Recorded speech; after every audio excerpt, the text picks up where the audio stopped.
एक अजीब चीज नोटिस की है। जो वुमेन लॉयल होती है, अंडरस्टैंडिंग होती है और एडजस्ट करती है, कभी कभी रिलेशनशिप में उन्हीं को सबसे ज्यादा टेकन फॉर ग्रांटेड फील कराया जाता है। ऐसा क्यों? Hello everyone, my name is Preeti and welcome back to my channel. सिर्फ अच्छा होना अपने आप में रिस्पेक्ट की गारंटी नहीं देता। अच्छा होना, काइंड होना, अंडरस्टैंडिंग होना, इसका मतलब ये नहीं है कि सामने वाला ऑटोमेटिकली आपकी रिस्पेक्ट करेगा।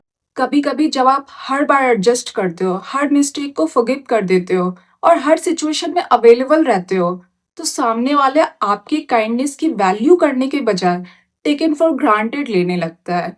आप सोचते हो कि मैं अगर अच्छा ट्रीट करूंगी तो सामने वाला भी मुझे अच्छा ट्रीट करेगा, लेकिन रिलेशनशिप में हमेशा ये वर्क नहीं करता है। काइंडनेस इंपॉर्टेंट है, लेकिन बाउंड्रीज उतनी ही इंपॉर्टेंट है। सपोज एक वाइफ हर बार अपने हस्बैंड की गलती को माफ कर देती है, उसकी हर बात को समझती है, अपनी जरूरतों को पीछे रखती है और हर झगड़े के बाद खुद ही बात संभाल लेती है।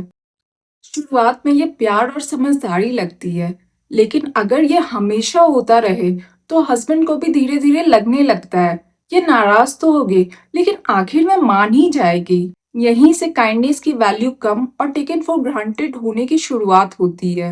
हमारी मदर्स और ग्रैंड मदर्स भी अक्सर इसी सिस्टम का हिस्सा थी। उन्होंने ये रूल्स बनाए नहीं थे, उन्हें भी इनहेरिटेड मिले थे और उन्होंने अपने आगे की जनरेशन को पास किया। उन्होंने हमें घर संभालना सिखाया। हाउसवर्क को रिस्पॉन्सिबिलिटी नहीं, आइडेंटिटी बना दिया गया। कुकिंग, क्लीनिंग और सर्विंग को तुम्हारा फर्ज है कहा गया, लेकिन रेस्ट, रिकग्निशन और शेयर्ड रिस्पॉन्सिबिलिटी के बारे में कुछ नहीं सिखाया। शादी के बाद लड़की को ही एडजस्ट करना पड़ता है, ऐसा बताया। इस माइंडसेट में एडजस्टमेंट दोनों तरफ से होने की बजाय मोस्टली वुमेन की रिस्पॉन्सिबिलिटी बन गई। You become predictable. आप रिलेशनशिप में एक ही तरह से रिएक्ट करने लगते हो। हर गलती को माफ कर देना, हर बार खुद ही मानना और हर बार कॉम्प्रोमाइज करना। तो सामने वाला आपकी रिएक्शन को पहले से प्रेडिक्ट करने लगता है। क्योंकि जब आपकी हर रिएक्शन प्रेडिक्टेबल हो जाती है, तो सामने वाला आपकी अच्छाई की रिस्पेक्ट करने की बजाय उसका फायदा उठाने लगता है।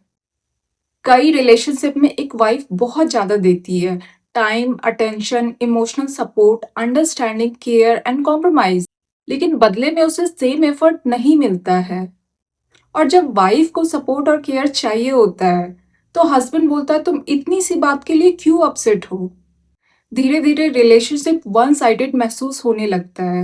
एक हेल्दी रिलेशनशिप में हर चीज 50-50 होना जरूरी नहीं, लेकिन effort, respect and emotional support दोनों तरफ से होना चाहिए। कभी कभी हम सोचते हैं कि सहन करना ही पेशेंस है, लेकिन दोनों में फर्क है।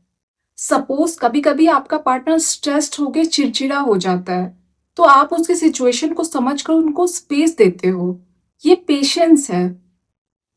लेकिन हर बार वो आपकी इंसल्ट करता है, डिसरिस्पेक्टफुली बात करता है और आप हर बार सोचती हो कि रिलेशनशिप बचाने के लिए इतना सहना पड़ेगा, तो ये पेशेंस नहीं, टॉलरेंस है। आप किसी की मुश्किल सिचुएशन को समझ सकते हो, लेकिन इसका मतलब ये नहीं है कि हर बार होने वाला डिसरिस्पेक्ट आपको एक्सेप्ट करना चाहिए। कभी कभी रिलेशनशिप में आप इतना ज्यादा परफेक्ट वाइफ या परफेक्ट पार्टनर बनने की कोशिश करने लगते हैं कि आपकी अपनी असली आइडेंटिटी क्या है वो भूलने लगते हैं। फॉर एग्जाम्पल, आप सोचने लगती हैं कि एक अच्छी वाइफ को एडजस्ट करना चाहिए, उसे अपने हस्बैंड की हर बात को समझनी चाहिए, अपने नीड्स को पीछे रखकर फैमिली की नीड्स को देखना चाहिए। धीरे धीरे आप अपनी पसंद, अपने गोल्स, अपने बाउंड्रीज या अपने फीलिंग्स को इग्नोर करने लगती हैं। और वो भी इसलिए कि एक अच्छी पत्नी को ऐसा ही होना चाहिए, और यहीं से प्रॉब्लम शुरू होती है। आप एक इंसान की तरह जीने के बजाय एक रोल निभाने लगती हैं, wife, mother, daughter in law, लेकिन आप एक्चुअल में क्या है, ये बहुत पीछे छूट जाता है। अगर आप एक हाउसवाइफ हैं, तो खुद से एक सवाल पूछिए, क्या घर संभालते संभालते आप खुद को संभालना भूल गई हैं? तो ये 10 चीजें आपको अपनी लाइफ में जरूर करनी चाहिए। नंबर 1, घर संभालो लेकिन खुद को मत भूलो। अपनी आइडेंटिटी, वाइफ, मदर, हाउसकीपर तक लिमिटेड मत रखो। नंबर 2, हाउसवर्क को शेयर रिस्पॉन्सिबिलिटी समझो। घर सबका है तो रिस्पॉन्सिबिलिटी किसी एक की नहीं होनी चाहिए। नंबर 3, आप बाउंड्री सेट करो। हर डिमांड को ऑटोमेटिकली हाँ बोलना जरूरी नहीं है। नंबर 4, अपना पर्सनल टाइम फिक्स करो। रोज कुछ टाइम सिर्फ अपने ऊपर स्पेंड करो। लाइक कोई हॉबी हो, रीडिंग, एक्सरसाइज या सिंपली रेस्ट कर लो। नंबर 5, फाइनेंशियल इंडिपेंडेंस की तरफ बढ़ो।